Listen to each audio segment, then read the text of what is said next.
undefeated Danny Jacobs, in his first professional fight, faces Dmitry Pirog of Russia.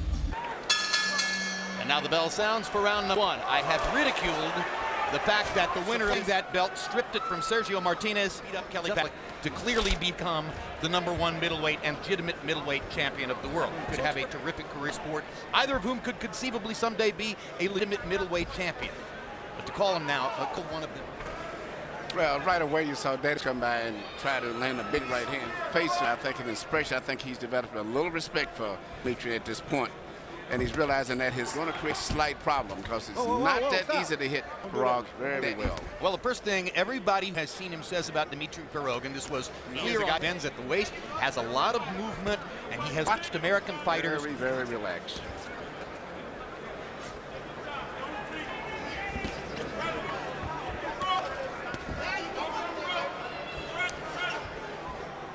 Danny Jacobs fighting an outpaw stance now. Right now. He's not having the success he expected as easy, and so he's trying to make it turn out now. Pirog. Now Jacobs goes back to his conventional stance. This is the way they'll match up against each other most of the night. Shots. There we go. Good hand by Pirog. Leaned in it for him. Jacob still has not found a way that the upper body moves is really creating a problem for him. Seemed to land more punches. The best punch of the round might have been the left hand from Pirog. Go over the top, bring him up.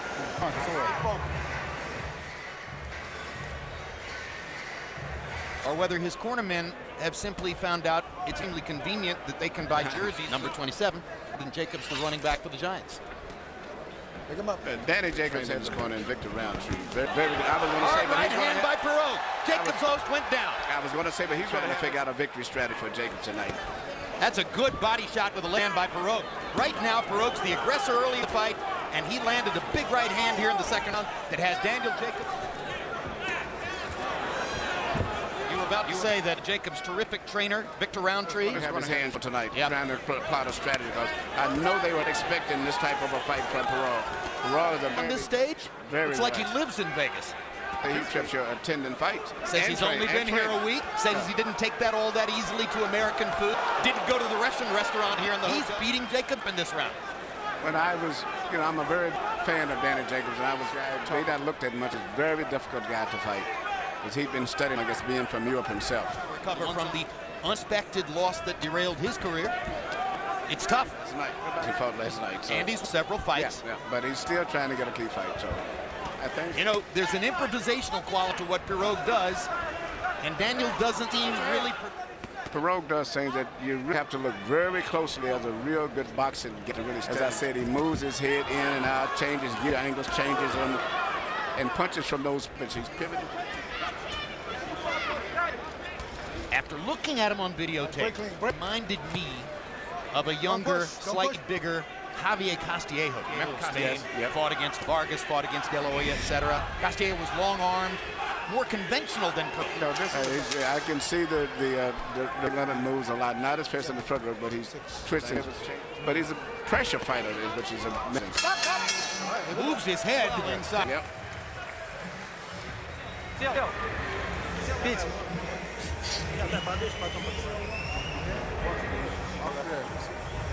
You got me? Landing punches, and I think the biggest problem that Jacobs had, he didn't know where they was coming from because it's such a different variety of punches. And the right hand getting knocked down. Strong legs kept Jacobs from going to the cans. But I got to tell you something. I disagree with Emmanuel.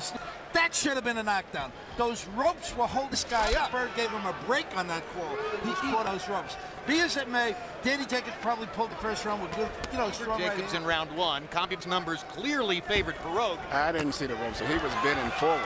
I think it was a pretty close call. He was bending forward when he regained his balance, and not that he was getting a ropes holding where he would have fell out of the ropes. I was watching his fight on the replay looking for exactly that, and I took the rope instead of on it. But it was a very close call.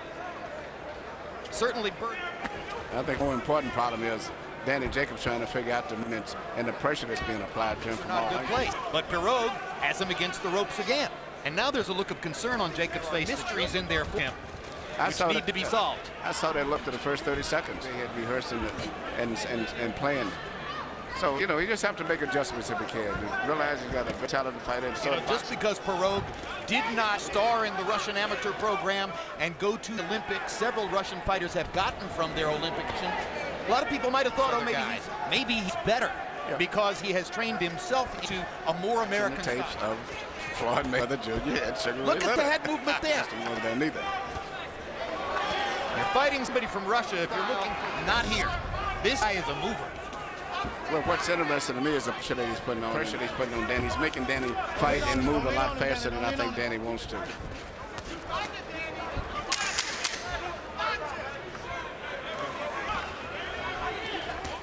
Right hand kick. I think he's being put on.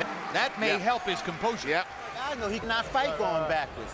Keep him going back. Don't let him. Right here, you can see the great defense of Pirog, which is his upper body movement. He pivots and turns, good head movement, punches, even if you hit him with one punch. Right here, you see Jacobs in a beautiful, clean right hand, probably the best punch he's tonight. But he's going to have to be in great shape tonight because he's going to have pressure on him all night long. Given that Pirog has already landed 3 or 4 of those kinds of damaging shots with both the left and the right hand. Good body shot by Jacobs. Pirog leaned into that one. CompuBox numbers in the third favored Jacobs. 13 out of 75 to 6. Jacobs back in that southpaw stance. Seems to feel he maybe has a chance to land a power left hand out of this stance than out of his conventional stance, Emmanuel. Well, I still can't, but I haven't saw him too much except the first time he did it, he was able to land on the left hand. But, you know, it's risky when you're fighting a guy doing anything that's experimental, so to say.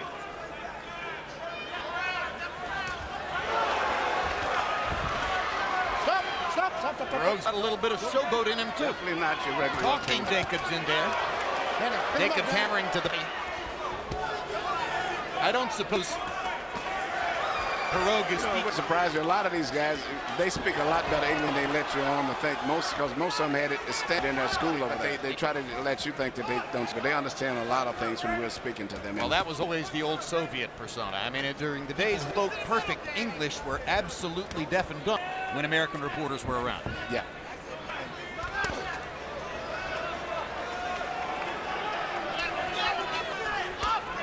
I think if I were in Jacobs' corner, I might beg him to focus on the body for a while. Yes. And then Jacobs has to try to throw his flurries. I think that fight's going to be fairly competitive to a certain degree, but I'm just worried about the condition of Jacobs going down the stretch. Well, I don't think he's ever had type of a pressure that's put on him. The guys come in very different pressure, too, not a straight line pressure. Well, Jacobs' big win was in August against Ishe Smith. Ishe Smith, much older than Pirog, not near as active. A good round. Everything is off the block. If you once you get your combination out, all right, if you get them going back. This is totally new to Jacobs right now, being hit with the punches he's been hit with tonight, and then also a opponent he can't seem to control. And studying his expression, he seems to be listening very well. 8 out of 51. That makes it sound as though Jacobs eased to Pirog, who landed the more significant blow. So this is a fight in which CompuBox numbers may not be the case, because what an unusual style Pirog demonstrates in the ring. Good comeback took by Jacobs there. You know, I think he just told him to hit me low, but a big issue, which I think is good.